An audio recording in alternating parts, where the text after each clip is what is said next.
Welcome to the Global Investor Podcast, a show that focuses on helping foreign investors enter the lucrative U.S. real estate market. Host Charles Carillo combines decades of real estate investing experience with a professional background in international banking to interview experts in all areas of U.S. real estate investing. Now, here's your host, Charles Carillo. Hello, Global Investor listeners. Before we start today's show, I want to let you know about Belgrade Homes in Tyler, Texas. They're offering newly constructed 130 square meter, 1,400 square foot homes for $145,000. They are offering financing to U.S. and foreign investors for 30 years at 6% interest with a 30% down payment. If you're interested, please contact belgradehomes.com, spelled BEOGRAD homes.com. Welcome to another episode of the Global Investors Podcast. I'm your host, Charles Carillo. Today we have Mike Vann. Mike has been investing in real estate for almost 20 years. He built a $6 million plus personal portfolio across single family, small multifamily, and commercial properties. More recently, Mike and his partners have syndicated over 1,000 multifamily apartments, mainly located in the Midwest. So thank you so much for being on the show. Absolutely. My pleasure, Charles. Thank you. So you've been involved with a number of different professions, and what was your background prior to starting to invest in real estate? Grew up with a construction background. My parents have a construction company, and so I grew up kind of doing that work, mostly the grunt work, and worked my way through college actually as a maintenance man in an apartment complex, among other jobs, but so I had a good background in construction, and then got into medical sales after college. I'm still work full time in the medical device industry. I've been doing that for almost 20 years now, and that has also served me well via syndication because I work with a lot of high net worth individuals, and they know what I've been doing over this whole time as far as investing in real estate. So. Oh, awesome. So why did you choose real estate as your investment vehicle from your, it started off obviously as a part-time thing, and then it went into now it's full-time? Yeah. So really we all see the late night infomercials with the fancy cars and the mansions in the background and all that kind of stuff. Carlton Sheets. Yeah, exactly. That Carlton Sheets, exactly where I got my start. Saw the late night infomercials, and at the time I was working for a pharmaceutical company, and went through 2 layoffs successfully. I made it through the layoffs successfully and kept my job. But, at that point, it showed me that you cannot rely on corporate America, that we're just a number, basically, and needed to do something else to have, a backup plan. And that's kind of what led me to real estate. Oh, awesome. So tell us about your first couple of real estate investments and, what they were, what type of properties, and what happened. Well, like most people, I got started with single family and small multifamily. The first property I actually bought was a duplex for sale by owner, was driving for dollars, using my Carlton Sheets methods, and negotiated a money back at closing type deal with the seller. And I was off to the races from there, but I learned very quickly that I'm not cut out to be a landlord.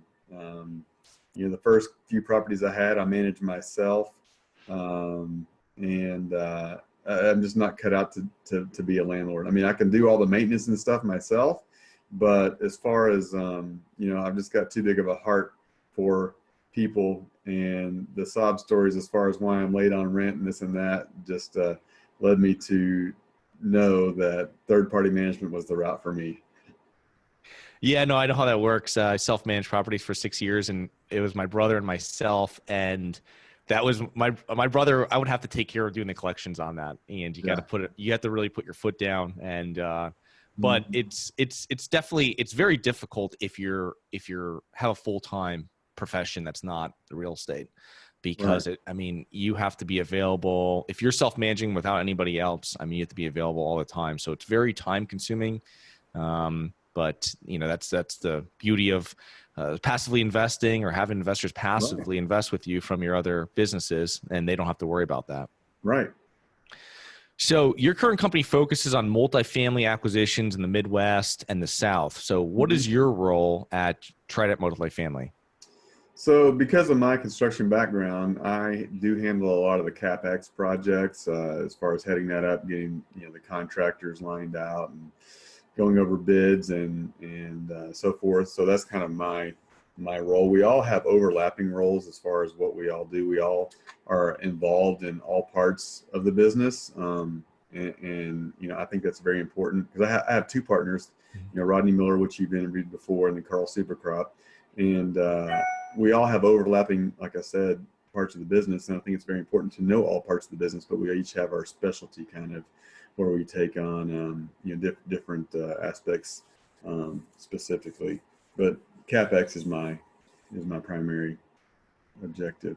That's great. Yeah. So you guys have a pretty rounded partner between underwriting, capital raising, someone else to work with the renovation asset management, which is quite the, I mean, I imagine now, which I want to get into, is COVID and what you're changing with it. But how has your investing strategy and goals changed over the past couple months with COVID? Well, first and foremost, our concern was the health and safety of our residents and the staff on site. So, we worked with our property management company. They're very good, and they put several measures in place. We went to doing emergency maintenance calls only to minimize exposure to the residents and the staff. And, as far as investing side, capital preservation was our first and foremost goal. So, we did decide to withhold distributions, like probably 99% of everyone else out there, just because the depth and duration of this crisis, no one knew. And so, like I said before, with capital preservation being our primary focus, we wanted to be as cash heavy as possible. So we changed our CapEx plan, basically put a halt on that for now, and went to just doing, just the make readies and things like that. We're still leasing. We're doing that via appointment only, and sometimes if possible, we do it virtually. But as far as acquisitions, we're kind of in a hold pattern for now. We see that there will be some potential opportunities coming on the backside of this from people who may not have been positioned quite as well. Unfortunate for them. Hopefully we can intervene before they get to the bankruptcy side and help them out of a bad situation. But we also feel that there will be some, like I said, even some bankruptcy opportunities on the other side of this to pick up some properties opportunistically. Yeah, for sure. There's definitely going to be some investors, some properties that come up that have been over leveraged, incorrectly leveraged, or just incorrectly. They just don't have the reserves, inadequate reserves. And right. I think from reviewing so many deals over the past few years, and in the last 24 months, I know Carl has told me they've reviewed deals as well from other syndicators, and very light on reserves, and all that stuff's going to come out to play because it's just not, from here moving forward with any acquisitions. I mean, they're talking 18 months, principal and interest in reserve. And then they have now no one was raising that for the most part for other properties, right. Reserves. It was all 6 months or something. Right. So, right. And that makes deals, with the new reserve requirements, that makes most deals not pan out from a syndicator standpoint. You just can't hit your return metrics with having to hold 12 to 18 months of reserves in cash. Yeah. So if we get a little dip in price, though, maybe that makes up for it a little bit. But at the currently, it's not. The reserves right. will definitely be compressed. And I mean, you won't have the influx of investors, I think, like you had over the last 10 years, really. Right. That's one other thing we're trying to do too is educate our investors to potential upcoming opportunities, and prepare them to take advantage of them. Yeah, we've done the same with what you're saying in regards to the preferred returns. We've put a hold on that, and that's also happened with our active and then also for our passive investments as well. Mm-hmm. They've done that, which, I'd rather have it done that way. And I think when speaking to the investors we have, they'd rather have it done that way as well, where there's no capital call. Hey, right. Just make sure you weather it. Yeah. don't call me for more money, but just make sure that, the property stays, you're keeping it rented, everything's operating, and then we can restart, like you said, the business plan, the capital expenditures, and down the road once we actually are up on the uptick at this. Right. So when you're having 20 years experience in real estate investing, what would you tell a new investor that you're working with or that you're consulting with? One thing you see is so many people are so anxious to get a deal that sometimes they will sacrifice their fundamentals of real estate investing. They may buy in a little bit sketchy of a location, or even worse, sacrifice their underwriting fundamentals and end up overpaying. And so I would just say, be patient and don't be so anxious to get a deal, but get the right deal. Mm-hmm. Yeah, no, I agree with that. I imagine you have investors bring you deals. So are they just, when they bring you deals, do you see the underwriting is just very aggressive in the sense that they're saying rent, Yeah, rent projections, rent increases they're projecting, 3 to 5%, sometimes regardless of market, which is very, very aggressive. The reversion cap rate, which, we all know is kind of a best guess, but, you'll see people underwriting a reversion cap rate maybe 20 basis points over what they bought it at. We try to use a full 100 basis points over our going in cap rate at a minimum 0.5, 10 points a year for our average 5-year hold, but we try to go a full point at least on reversion cap rate. That's probably the two biggest mistakes. When you're underwriting a deal, what do you guys usually pencil out for reserves on the property? As far as $250 a unit. $250 a unit per year. Mm-hmm. Okay. All right, awesome. And for other investors if you've spoken to any investors or anything that you would say for book-wise or any type of education that you would suggest, is it important for them to work with a mentor? Is there any books that you would suggest them to read prior to getting involved with real estate investing? The Rich Dad Poor Dad is a basic fundamental of most real estate investors from a mindset standpoint. Mm-hmm. It really helps you change the way you think about money. If you're looking at syndication, either from an active or passive standpoint, Joe Fairless's new book is fantastic as far as the nuts and bolts of understanding real estate and syndication. So those two are probably the best two that I recommend. I think Joe's book is the one I've given away the most in the past year. Yeah, that's a pretty in-depth novel of how to syndicate real estate. Right. So, I know he focuses on multifamily. You guys focus on multifamily. You've been involved with a lot of different asset classes within real estate. What are some of the factors that bring you back to investing and having multifamily as your predominant asset class that you invest in? Well, primarily it's, not the numbers. You're dealing with larger numbers. You have, more doors under one roof, so to speak. Yeah. So the scale is really what brings you back to multifamily over single family and small multifamily. I'm actually selling some of the stuff. I'm usually a buy and hold guy, hold forever, but I'm selling some of my smaller stuff to do more syndications, just because the economies of scale, from income and expense standpoint. Yeah, it's a lot easier to cash flow when you're speaking to new investors and they want to start with smaller properties. It's a great place to start, but if they're looking to get that consistent cash flow, it's very difficult with the smaller properties, especially like single family. I still own the 3 families and stuff that I initially bought years back. You can get money out of them, but consistently, even in one of those type of properties, you have one unit leave or you're making make ready on one of them. You're not taking any money out of that property, and it might not be for another two months or something like this. A simple illustration I tell people is like, look, if you have a single family versus even a duplex, if someone moves out of your house, you're 100% vacant. At least if someone moves out of your duplex, you still have 50% occupancy. So that seems to click immediately for most people when they think about it that way. What type of commercial properties did you start with initially? You said you were doing that with your small multifamily. What Yeah, size property? I just had a couple of small. They were actually single family homes that were converted into offices, and Oh, so they were rented out that way through commercial to commercial tenants.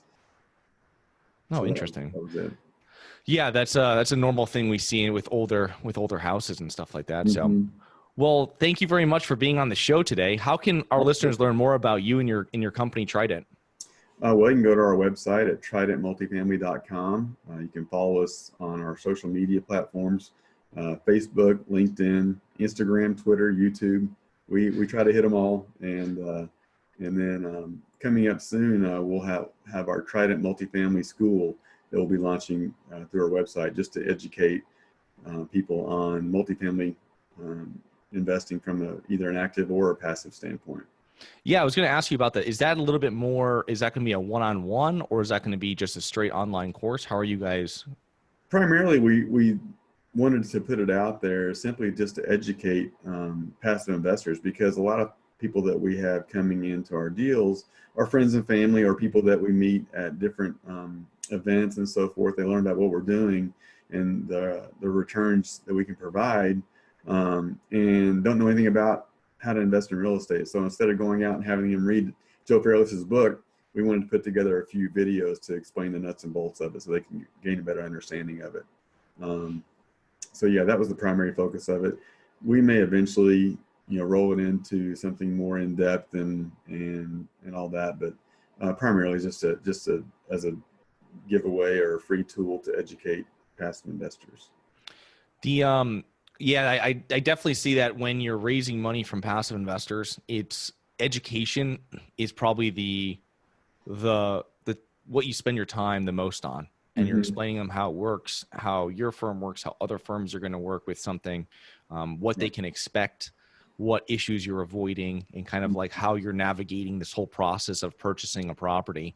And Right. especially like you said, with the larger multifamilies, yes, it's much easier on the scales of economy, but there's a lot more underwriting than when you're just dealing with, a 3-family or a single family and you have one lease, and it's very simple. It's a whole different underwriting strategy. Well, and not to mention, you want people who are going to be investing with you to be educated from a standpoint of, it's a lot of money. I mean, that they're putting at risk, because it is a risk. I mean, even though real estate's a fundamentally sound investment vehicle, there's always a risk associated with that. So you want them to understand all the ins and outs and upside and downside of that investment risk. So, like I said, we try to educate through all of our social media platforms as far as what it's all about.